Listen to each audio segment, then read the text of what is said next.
On today's spooktacular review, we're going to be having a look at the brand new Playmates Toys Teenage Mutant Ninja Turtles. This is Ninja Ghostbusters, Michelangelo as Peter Venkman.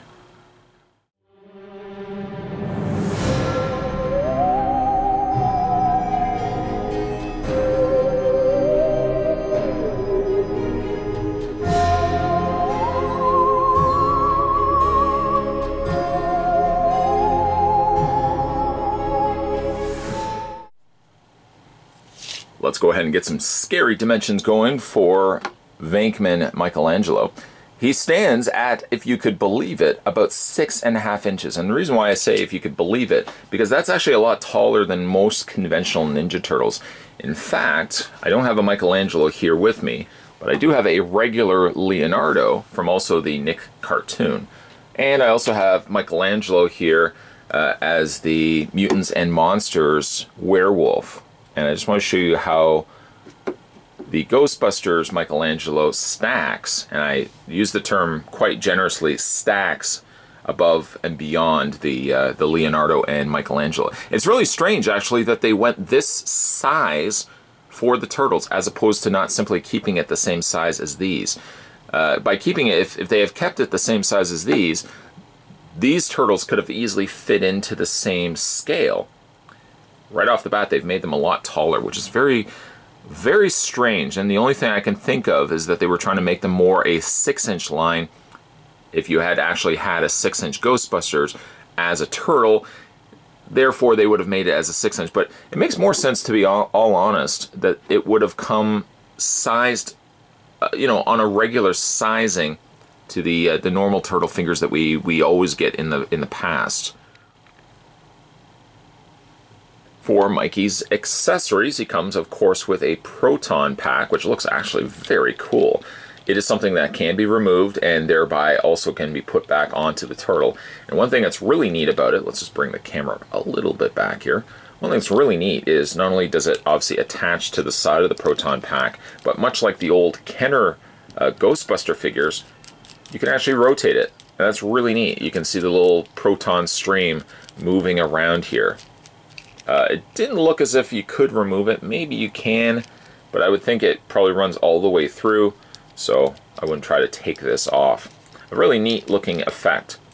To go ahead and get that on Michelangelo, we just go ahead, slide this over his arms, and get it going on the other side. You may need to bend the elbows in order to get that on. Then just wrap it around. And he's got these little tabs here and tab holes. You just line them up and tab them into place. You can tab in both, or you can just tab in one. It's entirely up to you. There we go. And you've got the proton pack on his back, and they're ready to split. Again, the proton pack looks really cool, especially, again, the proton wand and stream. The only downside, though, is that I've noticed it's extremely difficult to get the proton wand into his hand because the plastic on their hands have no give. They're not soft. It's not a very soft plastic. So looking at how open the hand is and looking how big the handle is, you can see exactly how difficult it would be to get it into their hands. You can, if anything, struggle, and try to get the handle into their hands.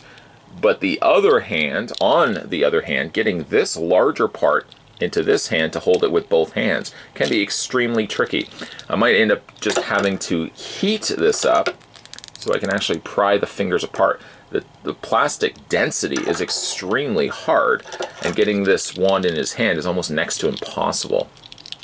One good thing is at least you can still peg it into place, and there's just this, it's basically right here. There's this little notch that you can peg it here, or you can also peg it up here as well.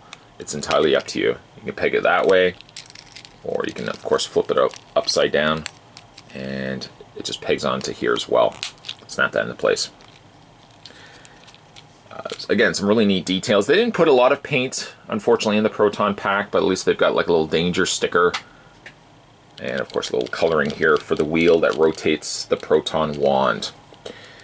Other accessories, just before we look at Michelangelo here, the other accessories he comes included with is a ghost trap. which is completely solid. It's not hollow or anything on the underside, which is good. A little bit of sticker application applied to the top. I like that. Also comes included with a PKE meter. Again, no coloring or stickers or anything like that, but this one is actually a lot easier to put into his hand because the handle is so small. I don't know why this handle had to be so small, and yet the proton wand handle had to be so broad. Nonetheless, I probably wouldn't necessarily display Michelangelo anyways with the PKE meter. I think if I'm just displaying him, I'll show you what I'm going to do in a second. But again, there's the PKE meter, and comes with a rather interesting looking ghost. Looks like some sort of fish head, fish ghost. I don't know, would there be a fish ghost? Kind of makes you think every time now you're going to eat fish. Kind of looks like it's almost a piranha, and it's translucent plastic. If this is any gauge to you, my hand going behind it, it's translucent plastic. And it does stand, which is good. What they could have also done too is made a little ledge or something like that, where you could have clamped it to the ghost trap. But I guess you could kind of just lay it over top of the ghost trap and pretend as if the Ghostbusters are sucking, almost dropped it, are sucking the ghost into the trap. So there are his accessories. Like I was saying though, with displaying Peter here, Peter Venkman after all, I probably will just, kind of like what I did at the beginning of this review, have it as if he's going to be pulling and retracting out his proton wand. That would then alleviate any sort of having to force the handle, of course, into his hand. As it goes for the figure looks really good. Sizing, of course, aside, it looks really neat. Now, what's neat, though, as well, is that they put a patch on his chest, not saying Peter, but of saying Mike. Now, they could have gone a couple of different ways. Donatello obviously makes the no-brainer choice for Egon, but I think all the other turtles could have easily been mixed or matched. Based on the Nick cartoon and Michelangelo being a kidding, joking around turtle, I think he's probably the prime choice for a Peter Venkman. However, I think if you were going back to classic Ninja Turtles, the more sarcastic, wisecracking Raphael could have also made a good choice for Peter Venkman. But I would say based on the Nickelodeon cartoon, Michelangelo is a good choice, the perfect choice for Peter Venkman here. He's got his little ghost patch on the side there, which would have actually been neat if they had slightly molded or changed the head so it looked a little bit more like a rounded turtle head. Could have done that. He has a little walkie-talkie on his belt. A little paler, also of a Ghostbuster outfit. The Ghostbuster, of course, boots, gloves, and even despite the fact that he is a Ghostbuster, he's still got remnants here of course, Michelangelo's turtle by having the elbow pads there. No knee pads. I mean, that's okay. No knee pads. And, of course, he's got the bandana. I think a very suited hair sculpt for Peter Venkman. Kind of slightly receding hairline, and he's got the one eyebrow up. It somehow manages to accomplish both Michelangelo and Bill Murray in the face sculpt, which I think is very well executed. Playmates, well executed. But it's a really neat looking figure. Posability on this guy. Let's go ahead and run through that together. His head is on a ball joint, so get your up and down and your forward and back motions. Arms hinge outward. Rotation all the way around. And you've got your rotation, kind of the same thing going in the forearm. Universal joint, so you got a rotation and a hinge. Rotation in the glove. Nothing in the waist. And then you've got that old kind of hinge joint. So if you see the joint is right there, allows you to bring the foot forward and back. To bring it out this way, you then have to swing hinge. You have to rotate the hinge this way to allow the leg to go this way. It then can't go forward and back. Has a bend at the knee, or he has a bend at the knee, and he's also got a rotation in the lower leg. Doesn't have any rotation in the boot section.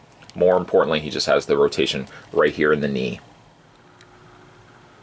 Being both a Ghostbuster and a Teenage Mutant Ninja Turtle fan, this line is right up my alley. I really love the fact that Playmates would have entertained and also produced a Ghostbuster-themed Teenage Mutant Ninja Turtle line. I'm still a little perplexed, though, as to the scale of these figures, as the figures could have easily still fit in the same size as all the regular Ninja Turtle figures that we get. To get all the monsters and mutants and the regular Ninja Turtle figures, and then to put these guys on the shelf next to them, of course they're going to tower over all the other figures that you might have in your collection. So I'm a little perplexed. Just a little perplexed as to why Playmates gave us the larger scale versus the smaller scale turtles. About only the other nitpick I could say is that the proton wand is very difficult to get into his hand, not even being able to execute it during this review. A little bit of heating up of those hands may be enough to pry the fingers open enough they'll be able to fit the proton wand very more comfortably into his hand without having to force it. Making the wand just a little bit more narrower, kind of in the same way as what we're looking at here with the Ghost Trap and what we had looked at with the PKE meter, could have allowed Pete Venkman here, or Michelangelo Venkman, a much easier job of holding the proton wand. You can't be fighting ghosts if you can't hold your proton wand. Today, though, we were having a look at the brand new Playmates Toys Teenage Mutant Ninja Turtles. This was the Ninja Ghostbusters, Michelangelo as Peter Venkman. If you guys haven't had a chance yet to subscribe to this channel, make sure you hit that little subscribe button down below. More spooktacular reviews will be coming to you before the end of Spottober. As always, guys, thanks for watching, as you always do. I'll see you next time.